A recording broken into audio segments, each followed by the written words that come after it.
بسم اللہ الرحمن الرحیم، السلام علیکم۔ ایک بار پھر آپ کی خدمت میں حاضر ہوں۔ میں ہوں آپ کی ہوسٹ عابد بلوچ اور آپ دیکھیں میرے YouTube channel world news. Welcome to my YouTube channel اور Facebook official page.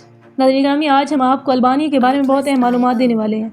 Albania ان چند یورپی ممالک میں سے ایک تھا جہاں بہت کم یہودی آباد تھے، لیکن دوسری جنگ عظیم کے اختتام پر یہاں یہودیوں کی تعداد میں بہت اضافہ ہو گیا تھا۔ البانوی خاندان، جن میں زیادہ تر مسلمان تھے، انہوں نے اپنے گھروں میں ان کو خوش آمدید کہا اور جرمنی اور آسٹریلیا جیسے ممالک سے ہزاروں یہودی پناہ گزینوں کی حفاظت کی جو نازی حکومت کے ظلم و ستم سے فرار ہو کر وہاں پہنچ رہے تھے۔ سن 1938 میں جنگ شروع ہونے سے ایک سال پہلے ہی البانیہ کے بادشاہ زوگ اول نے 300 سے زائد یہودیوں کو سیاسی پناہ دینے کی پیشکش کی تھی، حتیٰ کہ انہوں نے البانوی شہریت بھی دی تھی، لیکن یہ شاہی تحفظ زیادہ دیر نہیں چل سکا۔ سن 1939 میں اٹلی نے البانیہ پر حملہ کرتے ہوئے خود کو البانیہ کا محافظ قرار دیا اور بادشاہ زوگ اول کو ملک سے بھاگنے پر مجبور کیا گیا۔ اٹلی کے فاشسٹ رہنما کے زیر قبضہ آنے کے بعد البانیہ میں یہودیوں کا داخلہ مزید مشکل ہو گیا، تاہم سن 1945 میں دوسری عالمی جنگ کے خاتمے تک البانیہ میں یہودی پناہ گزینوں کی تعداد 3000 سے زیادہ ہو چکی تھی۔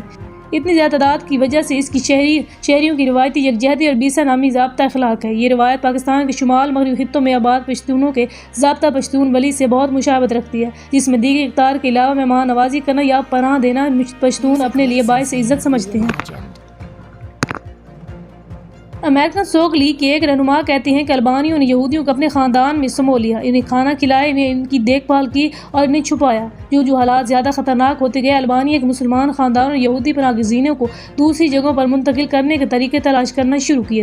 ناظرین گرامی، پناہ گزینوں کی مدد کرنے والوں میں سے بہت سے ایسے لوگ تھے جو سیاست یا سماجی تحریکوں میں شامل نہیں تھے، لیکن ان میں صرف انسانی ہمدردی کا جذبہ تھا۔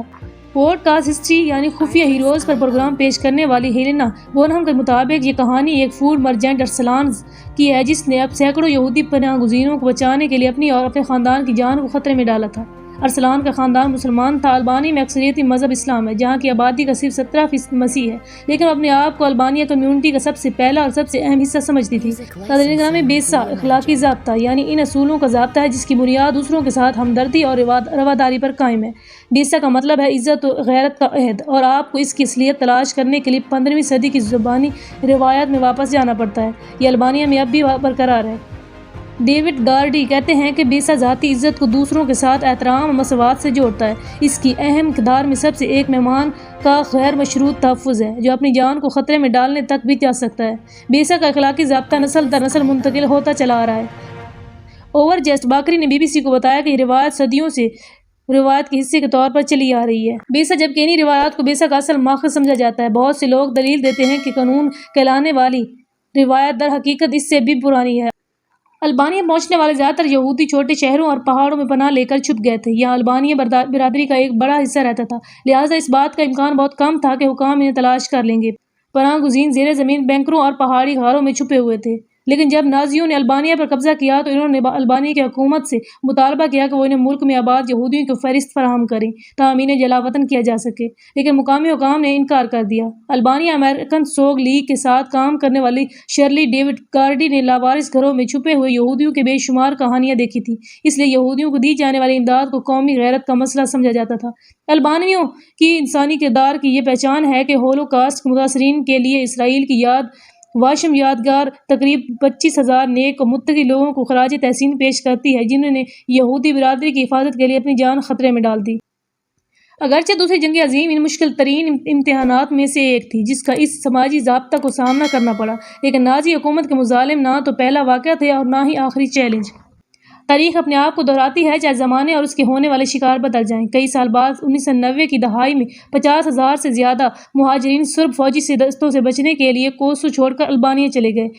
ایک مہاجر خاندان کو بچانے والی البانوی خاتون کی پوتی نیولا موکا نے BBC کو بتایا کہ البانوی خاندان کوسوو کی پناہ گزینوں کیمپوں میں جاتے، کسی ایک خاندان کو ڈھونڈتے اور پھر انہیں گھر لے جاتے۔ وہ رشتہ دار یا دوست نہیں تھے، وہ اجنبی تھے، لیکن البانیہ ان کے استقبال کرتے، انہیں کھلاتے، کپڑے پہناتے، ان کے ساتھ اچھا سلوک کرتے جیسے وہ ان کے خاندان کا حصہ ہوں۔ جب نیولا سے پوچھا گیا کہ وہ کیوں سوچتی ہے کہ ان کی دادی نے ایسا کیوں کیا تو وہ کندھے اچکا کر جواب دیتی ہے کہ یہ البانیہ کا طریقہ ہے، یعنی کہ صدیوں سے چلتا آیا یہ طریقہ ہے۔ موکا نے BBC کو بتایا کہ بیسا البانیوں کے لیے ایک ضابطہ ہے، یعنی ان کی زندگی کا ایک حصہ ہے۔ اگر کوئی آپ کے پاس مدد کے لیے آتا ہے تو آپ اسے رہنے کے لیے جگہ دیتے ہیں۔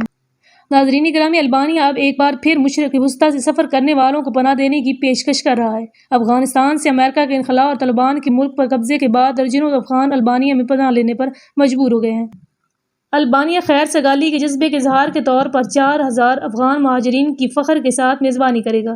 یہ کبھی بھی بڑے اور امیر ممالک کی امیگریشن مخالف پالیسیوں کا مرکز نہیں بنے گا۔ اسی طرح البانیہ، جو کہ عظیم یورپی اقوام میں سے ایک چھوٹا اور غریب ملک ہے، نے اپنی پوری تاریخ میں ایک سے زیادہ مواقع پر ان لوگوں کی مہمان نوازی کے لیے اپنے گھروں کے دروازے کھولے جو ظلم و ستم کا شکار ہو کر اپنا ملک چھوڑنے پر مجبور ہوئے۔ ناظرین گرامی، وقت، حالات گزر جاتے ہیں لیکن ایسی تاریخیں یاد رہتی ہیں۔ یہ ویڈیو میری آپ لوگوں کو اچھی لگی ہو تو پلیز میرے چینل کو سبسکرائب بھی کر دیں، ویڈیو کو لائک بھی کر دیں اور شیئر بھی کر دیا کریں۔ ملتے ہیں کسی اگلی ویڈیو میں، تب تک کے لیے اللہ حافظ۔